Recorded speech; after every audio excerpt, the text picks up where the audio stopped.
Halo anime lover, terima kasih telah mengklik video nih. Oke, kali ini kita akan melanjutkan cerita dari Kusuria no Hitorigoto. Aku sarankan kalian menonton video sebelumnya sebelum melanjutkan cerita ini. So, tidak perlu banyak komentar, kita sikat habis.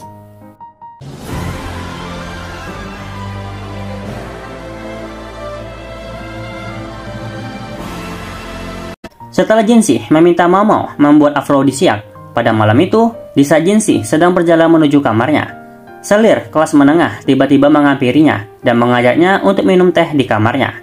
Tapi ajakan selir itu ditolak oleh Jinshi. Jinshi menatap keluar jendela, memikirkan begitu banyak orang-orang berdatangan kepadanya hari ini. Ia bahkan berpikir alasan kenapa kaisar memintanya untuk datang ke harem. Beberapa video yang lalu, aku belum memberitahu nama aslinya bukan Jinshi. Itu semacam nama pekerjaan seperti guru atau dokter. Dan pekerjaan Jinshi ini adalah melakukan seleksi dan merekomendasikan selir kelas atas kepada kaisar. Dan Jinshi menemukan dua teratas, yaitu Lady Gokuyo dan Lady Riva. Dan untuk nama asli si Jinshi ini, itu bakalan jadi spoiler, jadi aku nggak akan memberitahukannya. Oke, lanjut. Setelah Jinshi sampai ke ruangannya, ia melihat roti kukus yang diberikan kepadanya. Kemudian ia mengingat kembali perkataan Momo yang mengatakan mungkin saja seseorang akan datang malam ini ke kamarnya. Tanpa basa-basi, Jinshi langsung memalang pintu kamarnya. Beralih ke sudut pandang Momo membawa tas keranjang di punggungnya, berjalan menuju kantor dokter tempat yang ia idamkan. Selama perjalanannya, Momo memikirkan banyak hal, termasuk teori adanya obat yang dapat menyembuhkan segala penyakit. Sambil terus memikirkan hal-hal tersebut, dirinya akhirnya sampai ke tempat tujuan. Di sana, ia bertemu dua orang. Orang pertama adalah dokter para selir yang pernah ia lihat waktu itu, dan satu lagi adalah pria militer bernama Gousun. Dia adalah asisten Jinshi. Momo dan Gousun saling memberikan salam, tapi tidak dengan dokter itu yang menatap Momo dengan tatapan tidak sedap. Gousun kemudian mengantar Momo ke tempat kerjanya. Selesai sampai di sana, wajah Momo berseri-seri. Ruangan itu memiliki loker kecil yang berisi berbagai macam obat yang tersimpan. Momo begitu sangat senang hingga melompat ke sana kemari dengan kegirangan. Hingga tanpa sadar, Jinshi yang melihatnya bertanya apa itu tarian ilmu sihir atau semacamnya. Scene berganti. Momo membuat resep di atas kertas. Kemudian ia meminta Gousun mengambil sesuatu yang tidak bisa Momo jangkau. Saat Gousun mengambil apa yang Momo minta, Momo mengalihkan pandangannya ke arah Jinshi yang masih di sana sambil tersenyum. Setelah barang yang dibutuhkan dapat, ternyata barang itu sudah habis. Jinshi kemudian mencium bau itu. Jinshi mengatakan itu semacam biji, tapi aromanya sedikit aneh. Momo menjawab itu adalah biji coklat. Dengan wajah berbinar-binar, Jinshi mengatakan ia dapat menemukan biji coklat itu. Setidaknya pasti ada pedagang yang menjual biji coklat tersebut.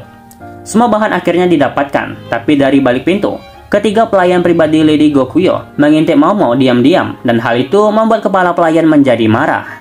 Momo dengan hati-hati menuangkan bubuk coklat tersebut. Momo kemudian mengingat kenangan lama, kenangan di mana salah satu pelanggan memaksanya untuk memakan coklat. Setelah memakannya, Momo merasakan sensasi panas dan wajahnya memerah. Dan afrodisiak yang sebenarnya dibicarakan itu tidak lain adalah sebuah coklat. Tapi jangan lupa ada alkohol dalam coklat tersebut. Momo tersenyum penuh semangat dengan rasa antusias yang belum pernah ia rasakan beberapa belakangan ini. Ia dengan tekun membuat coklat tersebut sepenuh hati. Hal pertama yang dia lakukan adalah memasukkan bubuk coklat ke dalam penyaringan. Kemudian ia memasukkan air panas dan mengaduknya secara merata. Setelah itu, Momo memasukkan susu, madu, dan alkohol. Dan sentuhan terakhir, ia memasukkan minyak herbal sebagai penambah aroma. Setelah coklat itu jadi, Momo sedikit kebingungan mau diletakkan di mana. Kemudian ia melihat guci dan memasukkannya ke dalam sana agar coklatnya mengeras. Butuh perjuangan, dan akhirnya coklat tersebut telah jadi. Momo kemudian mencuci peralatan yang telah ia gunakan. Tidak disangka-sangka, ia menemukan tanaman herbal dan malah asik mengambil semua tanaman herbal hingga lupa waktu. Di saat Momo hendak kembali ke ruangannya, ia melihat ada Gousun dan kepala pelayan yang sedang memegang dahinya. Momo merasakan ada firasat buruk tengah terjadi, dan firasat itu benar. Di dalam ruangan tersebut, tergeletak tiga pelayan pribadi Lady Gokuyo yang terlihat sedang bersandar lemas. Kemudian, Jinshi datang dengan wajah lelah. Jinshi mengatakan setidaknya afrodisiak itu bekerja.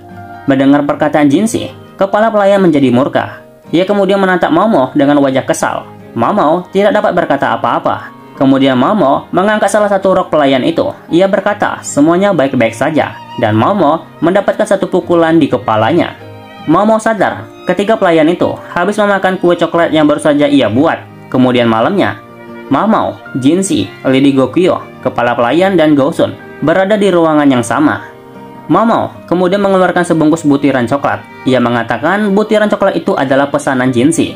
Kemudian Jinxi bertanya, "Lantas roti itu buat apa?" Mao Mao menjawab, "Itu untuk makan malamnya." Sontak mereka berempat pun terkejut. Dengan muka datar, Mao Mao menjelaskan bahwa tubuhnya kebal terhadap alkohol. Jinxi kemudian mengambil salah satu roti, mengatakan dirinya pasti baik-baik saja karena dia seorang peminum. Tapi asisten dan kepala pelayan menolak tegas hal tersebut.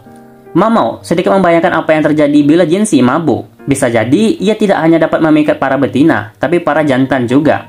Apapun itu, Mao Mao menyerahkan pesanan Jinxi. Kemudian dengan sedikit bercanda, Lady Gokyo meminta Mao Mao untuk membuatkannya untuk kaisar. Mao Mao mengatakan, mungkin saja obatnya bisa berefek 3 kali lebih kuat dari obat kuat biasanya. Mendengar hal itu, Lady Gokyo gemetar membayangkannya. Sekali lagi, Mao Mao menyerahkan pesanan Jinxi, dan Jinxi mengambil pesanan tersebut. Setelah permintaan telah terlaksana, Lady Gokyo dan semuanya pergi meninggalkan ruangan tersebut.